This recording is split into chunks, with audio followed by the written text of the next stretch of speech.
Well, Happy New Year. Happy 2020 to all of our market scholars and market outlook viewers. Glad to be starting a new year. 2019 was a great year. I think I can speak for Brandon in saying it's been a great year for all of our classes that we had in the different trading rooms and the class portfolios that we manage at Market Scholars. It's been a great year. Of course, it was a good year in the markets, but it's one thing to match the markets, is another thing to beat it. So we had a really, really good year. Looking forward to a really good 2020 as well. Starting off with a really good day in the markets today. So I'm going to break it down to see what that does. You know, the strong finish, good volume, finishing at the top, gap open. You know, what does this mean going forward in terms of expectations? What do we expect the market to do here in the short term? When do we expect, and how will it look like when we do get more of a pullback?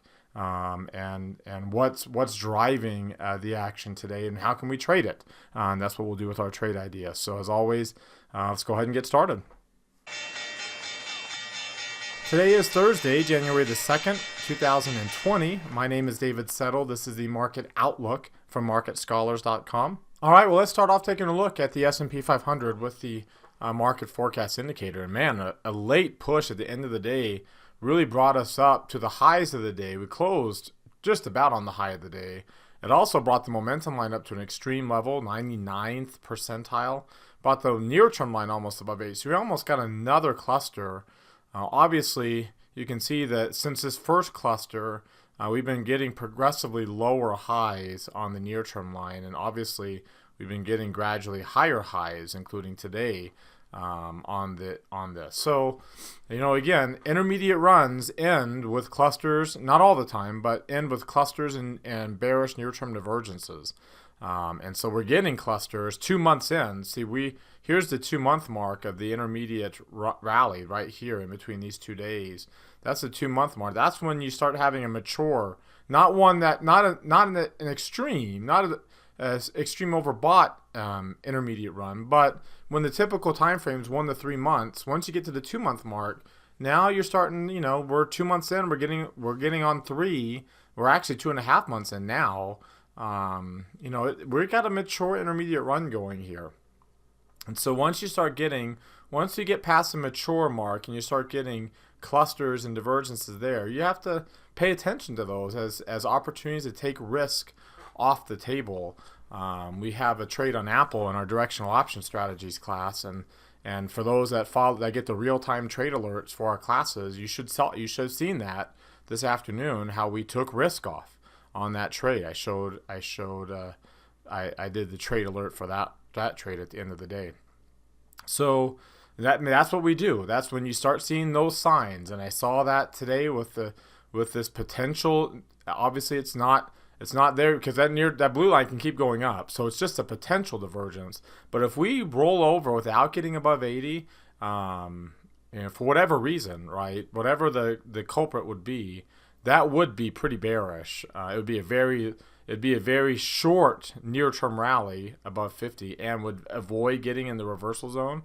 I mean, this is a very normal near-term rally. It's spent 7 to 12 days, ended up being, let's see how many days was that, ended up being 1, 2, 3, 4, 5, 6, 7, 8, 9, 10, 11, 12, 11 days. And the typical time frame for the near-term runs is 7 to 12.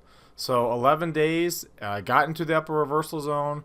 It both times it dipped to start and to finish, dipped below 50 but stayed above 20. It was a higher low point. I mean, very, very typical. Probably would have been a little bit better had we come down a little bit more on the near-term pullback, but that's okay. You know, that's very typical. And now you can see here. That, you know, again, you know, if this turns into a little, if we kind of say, okay, that's a blow off top type of a move. I don't think it is, but if it is, you know, it wouldn't be surprising. Obviously, we'll take a look at the gap here in a second. Let's take a look at the Russell first, and you can see here not so bullish, and that's why I'm a little hesitant to like jump on this bullish bandwagon today, because the near-term line on the Russell didn't get above 50. We didn't close at the high of the day. We didn't close at 52-week highs. So the Russell's been a little bit more bearish than the S&P. I don't think that we're going to, start this big long pullback here. But I do think, that this opportunity, this bullish opportunity, is an opportunity to take off some bullish risk at some highs, at some good prices, and start reducing risk. Not completely going bearish or taking off all of our, not going neutral, taking off all our bullish trades, but just dialing back how bullish we are, so that if we do get more of an intermediate pullback where the green line drops below 50, it doesn't hurt us so badly. Everybody's going to have drawdowns in their portfolio balances as the market goes through its ups and downs. The last thing you want is to be loaded up on bullish risk at the tops, and only to have, a normal nice little pullback like this take you to a lower low in your portfolio than you had here, because you got too much risk, especially in this case where you're in a mature run and you're showing signs of weakness with the clusters. And again, clusters, when you don't have a mature run, is actually a good sign of strength. But once you're past that 2-month mark, you start getting clusters and divergences. Now those are signs of weakness. And there are opportunities to take risk off the table, and to start dialing back how bullish you are in any new trades you make.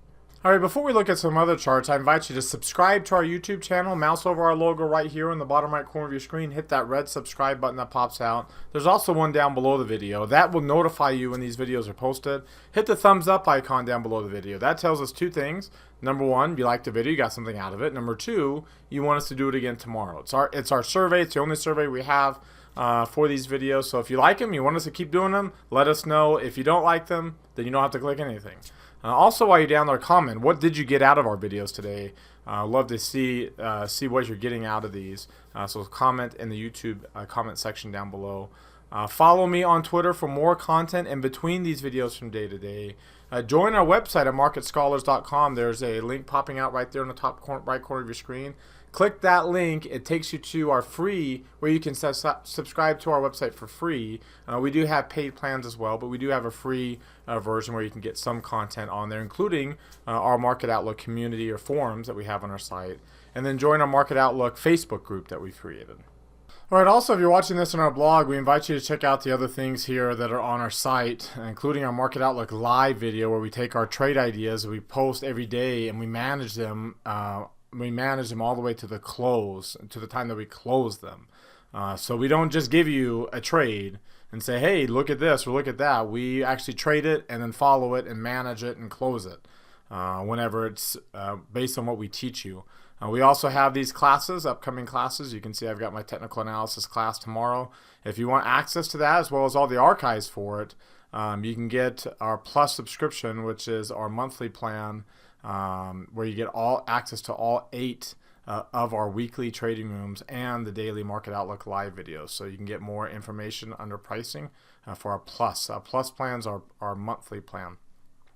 We also invite you to engage with us on social media. You can see we've got the Market Outlook tweet and Market Outlook Facebook post down here. The more you engage with us, the more they'll promote all of our content in your timelines.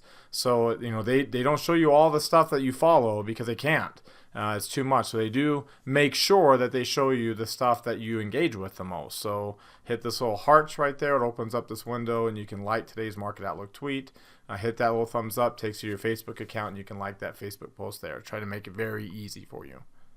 All right, back to the charts, and you can see we continue just to grind our way up and pull away. In fact, if you take a look at the MACD here, which is the PPO between the 40 and the 50-day moving average. If you just look at how high we are compared to the 200-day moving average, you can see we're pretty high up there.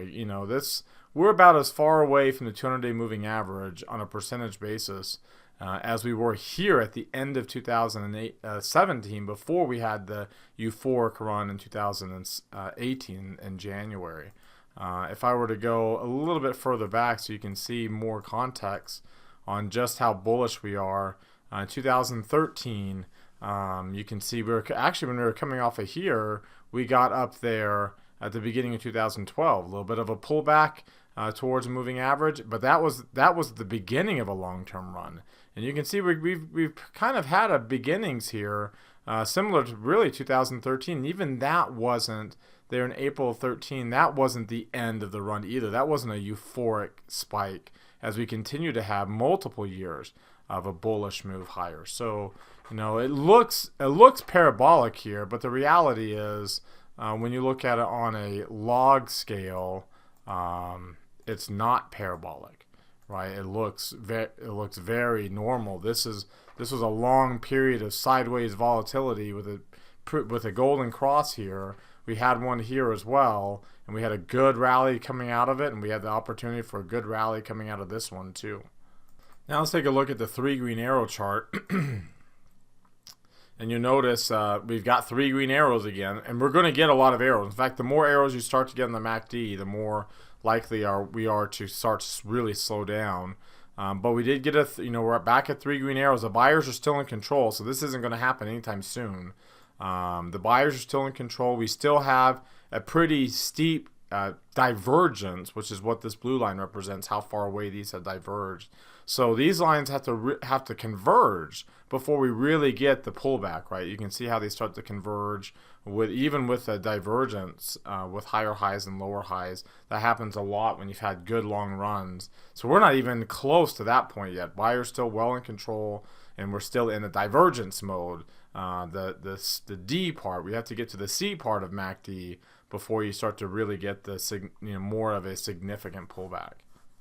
All right, now let's take a look at the intraday charts, and you can see again now we are at the 5% mark, getting to 324. That's a 17-point difference, 17 points on 324. You're about at that 5% mark, 324.85 minus the 307.13, which is going to change here pretty soon.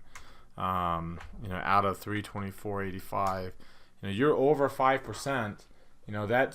And that will stay at 5% as that low point moves up. See, that low point is going to come off, and we'll have the low right in this area for a couple of days.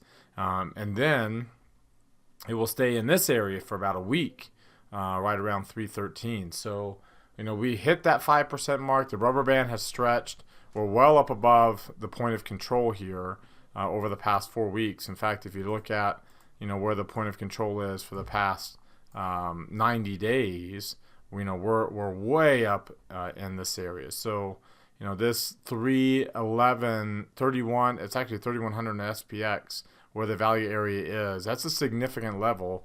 If there is any kind of intermediate pullback where the green line pulls below 50, that's where there's going to be more significant support in that 3100 level. But again, you can see how, again, going back to just the regular 4-week range, just how bullish we are. We're in the 4-week level, we're still in the value area since most of the volume's up here. But even 319, look how far away we are pulling it away from this, about 5 points.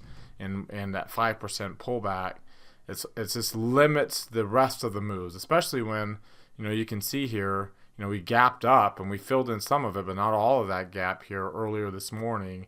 And then finishing with a strong move to the upside with a pretty decent amount of volume. If I go back to the 3 green arrow charts here, considering the holidays, getting back up to 60 million, and then the range today was 2.3, but that doesn't include the gap. So if you look at the gap at 321.86 to the low here at 322.53, so that's about another, almost a point. So that's a pretty decent. When you're over 3+ points and the volume is there at average, the ATR being as low as it is tells you we're not falling off a cliff anytime soon. But with some bigger volumes and bigger ranges, we can start to get that divergence or that convergence where we get a little bit of choppiness and those moving averages start to converge with each other, and that leads you into more of that intermediate pullback. Like I said, a mature intermediate run eventually leads to the intermediate line falling back below 50, and that would be the process. Let's take a look at one last chart here at the volatility index. Look how far it's fallen just in a couple of days here. There's New Year's Eve. By the end of the day on New Year's Eve, that's how much we fell. And then coming out of the New Year's Day, we basically gone from over 15.25 down to 12.5, just like that. And we went from testing the lower end of the neutral range, which is a resistance when you're down here, to already back down to relatively extreme lows. So that's a pretty sharp drop in volatility. That kind of speed means that we might kind of hang out here for a while while we're waiting, with really slow grinding moves while we're waiting for that convergence to happen that would lead to more of that breather that a lot of you might be waiting for. All right, so what do you think? With that technical outlook, basically summarizing that we're strongly bullish, and the upside in terms of how much on a broad level might be limited. There might be a lot of opportunities, a lot of stocks on an individual level have been kind of making some strong moves. We saw Apple today, Amazon recently, a lot of these China internet stocks and software companies, chip stocks today. So on an individual level, even if the broad market might be more muted, going forward as we grind, there's plenty of opportunity in individual names. So while we're waiting for the slow divergence to set up on these indicators that would ultimately lead to some type of retracement, some type of Fibonacci retracement, whether it's just at the 23% or the 38%, and then a new intermediate run to come out of that. And that literally could take weeks, probably here in the next 3-4 weeks, that kind of time frame. So what do you think? Do you agree with that? Do you disagree? There's a link popping out right there on the top right corner of your screen. Click on that link. It opens up a poll. Hit either agree or disagree. If you click disagree, comment down below in the comment section on why. What are you seeing that would either suggest you're a lot more bullish than I am, that this move we had today might be more like it here in the near future, or you're a lot more bearish, that this might be some type of blow off top, and here we go to the downside from here. So if you see something that gives you the opinion, share what you're looking at, indicators, whatever it is, charts, share those below in the comment section. All right, now let's get back to the charts, and let's take a look at how things developed here today, and we'll just look at just a 1 day. Here's the 3-month time frame. Now, just for a comparison, before we look at this, the 1 year, you can see that real estate, gold was in red right here. This yellow is treasuries. They've been pulling back over the last 3 months, and that's where you see when you look at this time frame. Let's go back to the regular time frame, this 3-month time frame. They've really started to pull back. Global bonds, the dollar's been dropping, gold's bouncing but lagging because of the weak dollar. It's been rising. But the reality is crude oil, small cap stocks, emerging markets, these are all your risk asset classes that have finally been doing well. They've been lagging for so long.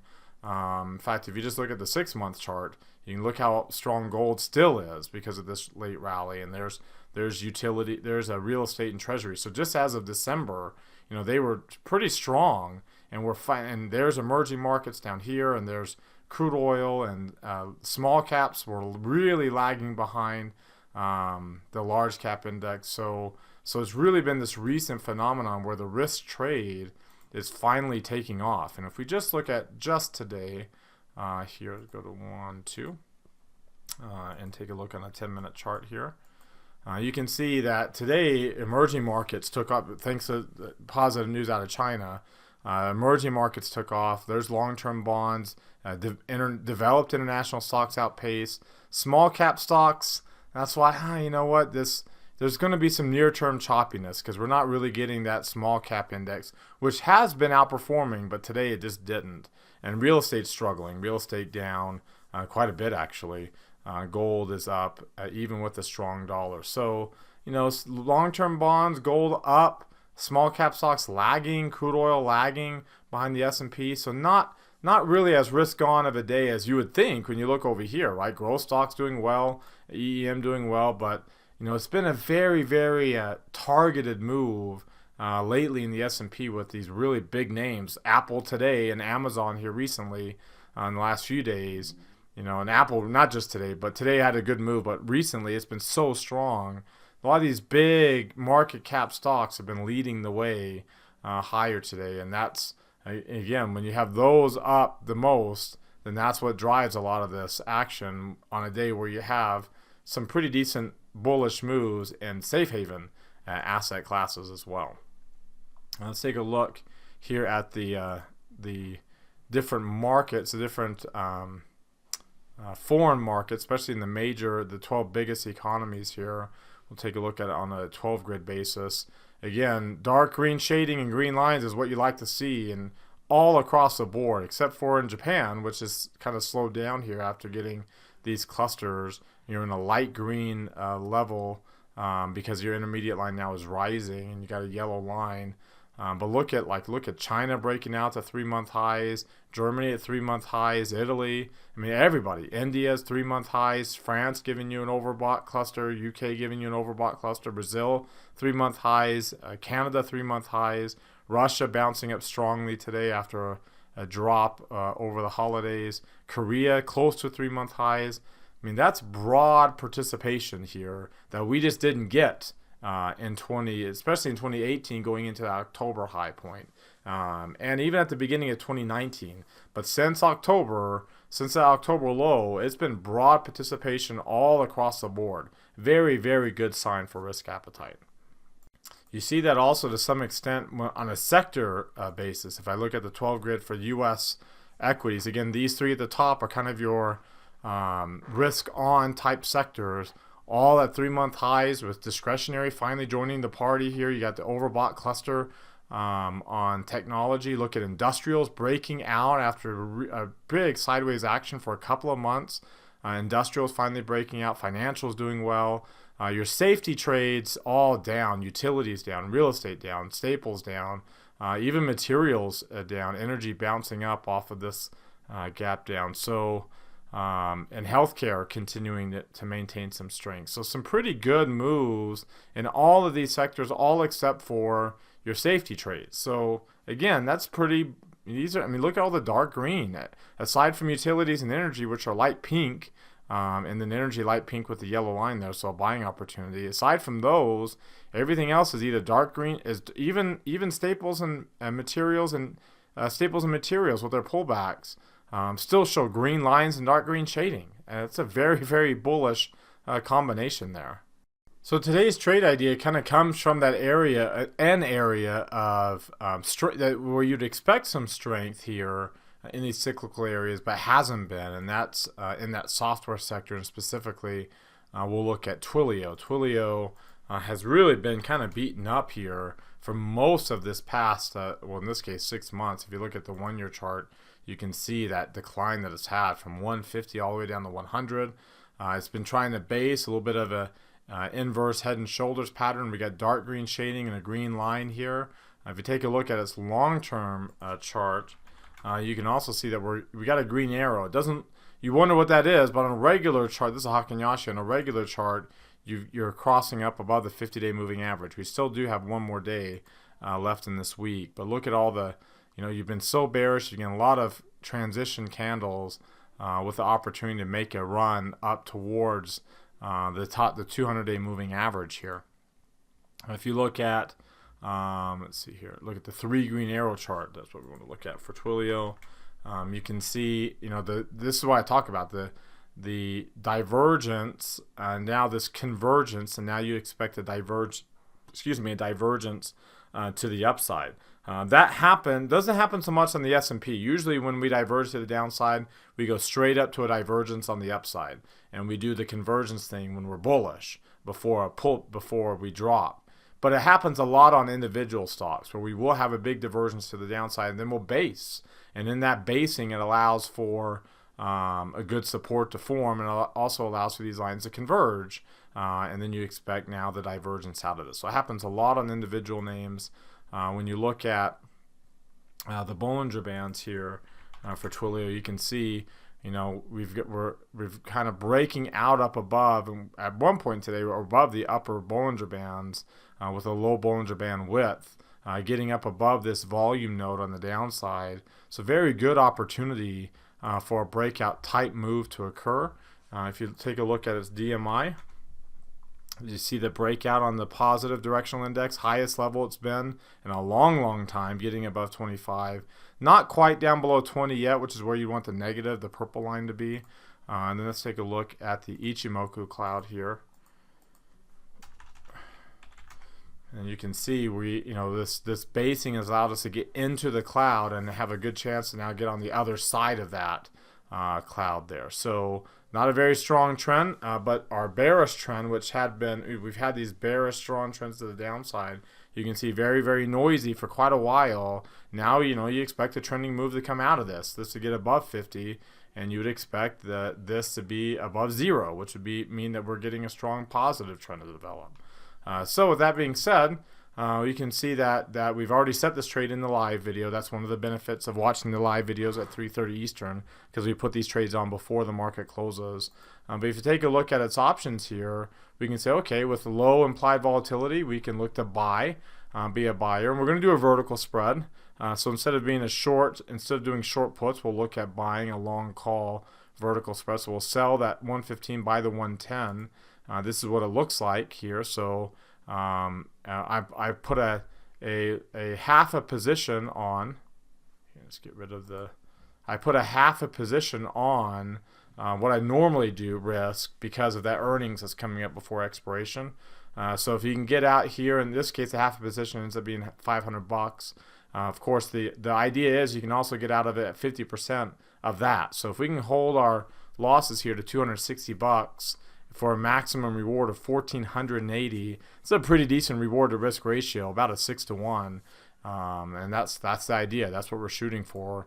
If you go back to the Bollinger Bands on this trade, you can see that there's a pretty decent gap in volume through this area, and if we can kind of get up into this 115 area, get up to the top end of this volume node, that's the point. That's where we'll get the maximum reward, and hopefully the earnings here in middle of February before the expiration will provide some fuel to get up to the top end of that range that we're shooting for.